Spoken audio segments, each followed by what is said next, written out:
Welcome back to the Takeout. The White House is attempting to finalize a date and a location for a possible meeting between Russian President Vladimir Putin and Ukrainian President Volodymyr Zelenskyy.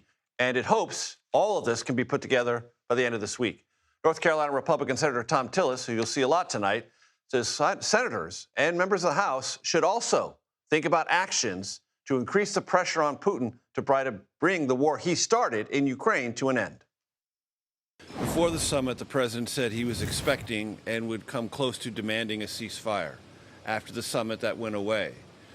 The threat of sanctions still hangs out there, but it seems an abstraction, and Putin continues to buy time from the president.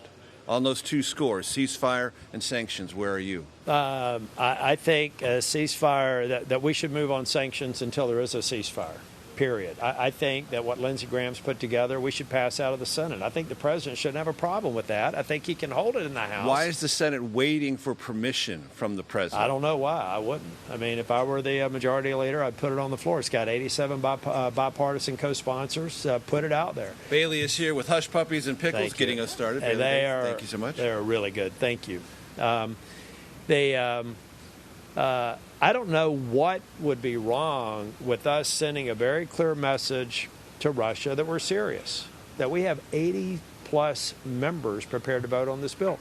Hold it in the House if you choose to, and then let Speaker Johnson know if you want that lever later on. But why we would even prevent its consideration just doesn't make sense to me. I don't think you're strengthening your hand. The other thing that you do... You might be demonstrating weakness. I think you do. Yeah, or maybe equivocation. Yeah, hesitation. I think it also sends a message to countries that would be affected by the sanctions that we're serious about it. So get to work now in case that we do pass it out of the House. So I'll be going back to D.C. and really encouraging, which I already have, to the majority leader that I think we should move it out of the Senate. I think Lindsey Graham agrees with that, and then just hold it in abeyance in the House, have a little bit more weight. What's your gut tell you? Does that happen in September? Sanctions? I hope so, but I don't know. I think it would probably depend on whether or not Putin comes in. Okay, he gets a red carpet reception in Alaska, and let's start doing the body count since that happened to today and between now and Labor Day when we return. I think there are going to be more and more innocent civilians, Ukrainian military in body bags while we're negotiating a peace.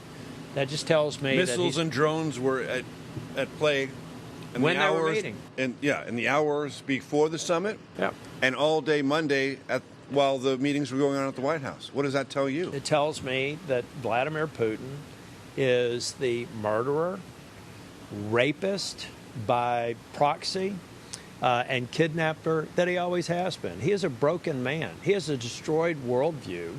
He is killing Russians. He's got over 1 million either dead or wounded, not able to return to the battlefield casualties of Russians, right? And he's continuing to throw them into a meat grinder, and he's continuing to go after innocent civilians. Why does any reasonable person think that he's capable of a lasting peace?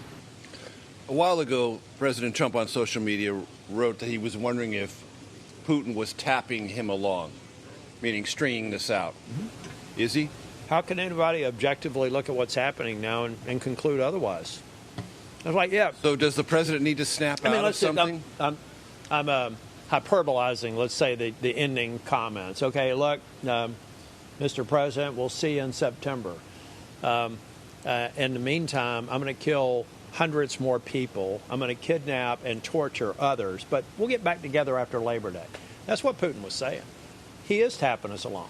And I hope that people just stand up and recognize he's a liar, he's a thug, he's a murderer, he's a rapist, he needs to go. Nikole Killion joins me now from the White House. Nikole, catch us up on what we have learned today about the pursuit of a Putin-Zelenskyy meeting. Well, we're still awaiting details about when and where this could all take place. Of course, we confirmed just yesterday that Budapest could be a potential location for bilateral talks between Presidents Putin and Zelenskyy. Emmanuel Macron, the president of France, has also thrown out Geneva as a possibility in a recent interview. So discussions obviously remain underway. The White House remains hopeful. Maybe they can get something firmed up by the end of this week, although one official told me it's not necessarily a hard and fast deadline. The president, for his part, though, has made clear that he does believe these two leaders do need to sit down without him. He believes they have a lot of issues to resolve, that they have a very bad relationship. So he does believe that it is incumbent on them to sit down together before he gets involved again, although he said he would if need be. So again, it remains a very fluid situation, but still the White House is cautiously optimistic that it can get these two leaders to the table. Maybe some hush puppies might help. They never hurt, Nikole. As you know, they never hurt.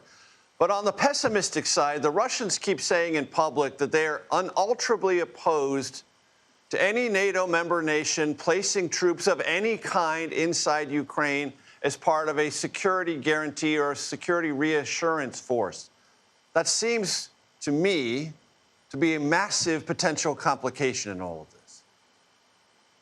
Yeah, that's right. In fact, we heard from the foreign minister earlier today, Sergei Lavrov, who indicated that, in essence, that would be a road to nowhere if Russia is left out of these discussions with respect to potential security guarantees. And up until this point, they have been somewhat vague in terms of what types of assurances may be provided to Ukraine, which is something that Ukrainian and European officials have been pushing. We know that there have been a series of talks since the meetings that the president had with both Presidents Putin and Zelenskyy. In fact, just today, U.S. officials were involved in a call with NATO, a virtual call where all the NATO military chiefs kind of discussed potential options. The president has, though, been very clear that he will not put U.S. boots on the ground in Ukraine, but is open potentially to air support.